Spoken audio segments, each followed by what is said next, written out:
Hello, good afternoon. Welcome to WBS Afternoon, Holy Saturday. We start off on a sad note. In Kenya, tears poured freely at the Chiromo mortuary in Nairobi as family and friends of students killed in the Garissa University College terror attack gathered there to receive and identify bodies of their kin. Most of the bodies had several gunshot wounds.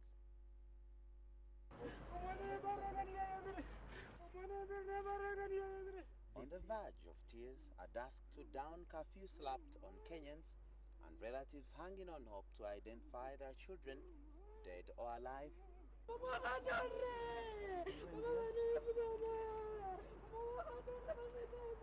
For some of the Local and international leaders were united in condemning the heinous terrorist attacks on Garissa University, which left 147 students dead. There is no government, no opposition. We are all Kenyans and we must stand together to deal with this tragedy. This is also not a time for a blame game to say who did what or who did not do what. Odinga also condemned the attack, called on the government to ensure that this does not happen again. This is a war against terrorism. It's a war against terrorism, and it requires the concerted efforts of all our people and the members of the international community. Kitendo washenzi, mashaitani, Al-Shabaab, na sisi kama viongozi, sisi kama wananchi wa mkoa wa Kaskazini Mashariki tutapambana na hawa. Ile kitendo imetendeka hapa jana na ile kitendo ambayo imetendeka Wajia na Mandera ni vitendo ambao inahuzunisha sisi sana. This is a tremendous challenge in our country. And we would like to pray for them. And we would like to pray also for our governance. at one time attendance at the mortuary. Kenya Red Cross announced earlier that all the bodies of the 147 people who were killed during the attack at Garissa University would be taken to the Chiromo mortuary, where relatives and friends would be expected to identify them. By Friday, the morgue had received a total of 97 bodies from Garissa, which had been flown to the city by a military plane. The bodies underwent reconstruction before the relatives were allowed to view them. We pray for God to keep them strong. Educationists have advised the financially unstable parents to consider long-distance evening or weekend courses if their children who have just concluded their advanced certificate of education are to attain university education. This warning comes amidst unprecedented hiking of university dues by both private and public universities, irrespective of the financial backgrounds of many children who come from peasant families, where financial stability is a challenge. The Deputy Vice Chancellor and Ndeje University, Dr. Frederick Kakembo, says the time for students to leave all the responsibility to parents has ended, stating that even students who opt for day courses should look for evening jobs to make a contribution to their education. Out of close to 110,000 students who sat for Uganda Advanced Certificate of Education examinations last year, less than 20,000 students might have a chance to study courses sponsored by government and other agencies. This implies that the largest number of those eligible for higher education will finance their education, whose costs are notably increasing. To senior educations, the current state of economy dictates that harnessing from higher education requires concerted effort and sharing of costs by students and parents. If the worst came to the worst, and the student has been working during the vacation, he could still work and opt for evening courses, opt for weekend programs, opt for distance learning, which will allow him to continue working as he's studying.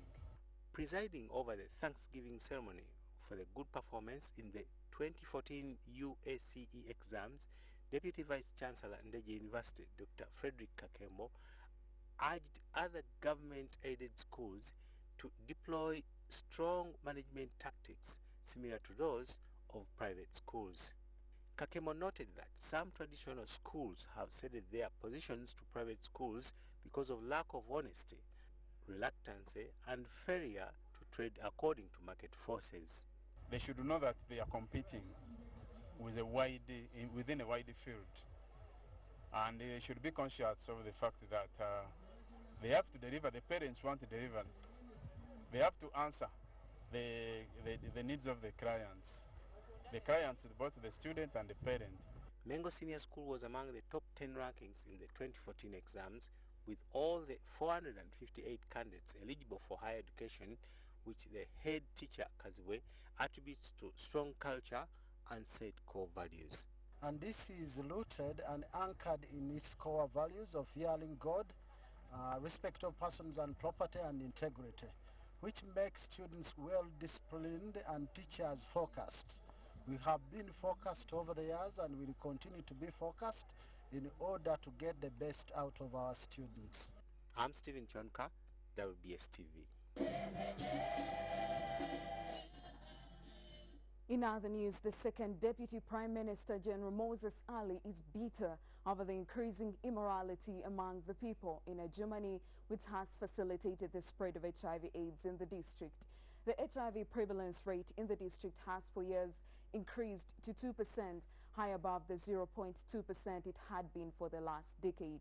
This has instructed district leaders at all levels to enact bylaws and ordinances that can curtail the rate youths go out to attend disco dances, especially in the night. The Premier also wants leaders to ban the importation of alcoholic drinks into the district.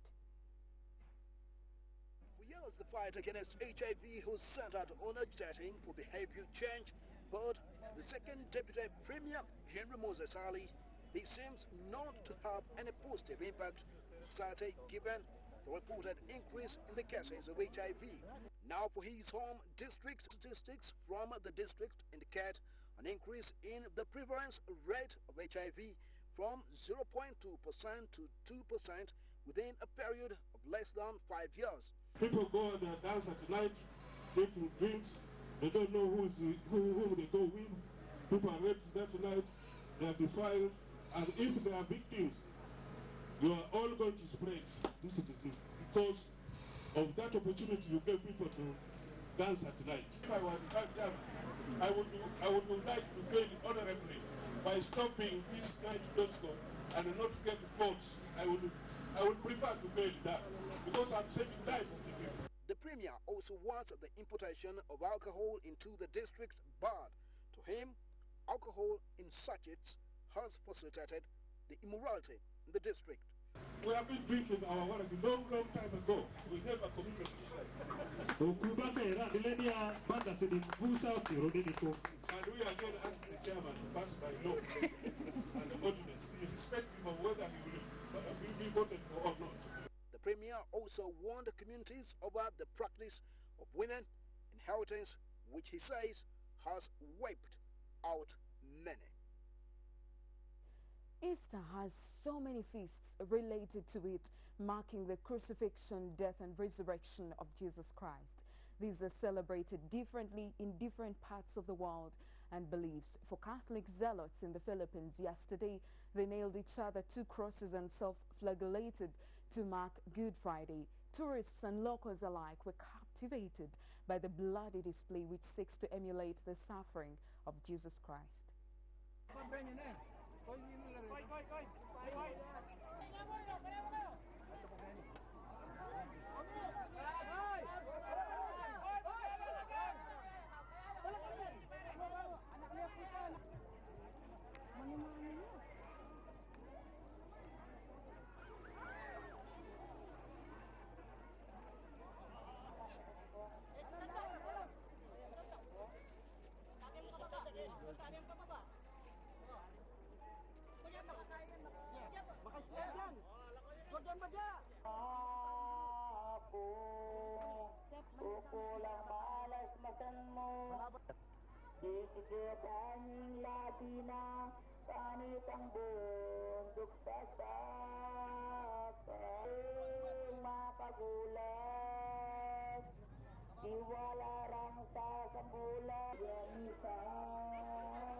We now cross over to Iran, and 6 world powers have entered the final phase of negotiations to reach a comprehensive agreement on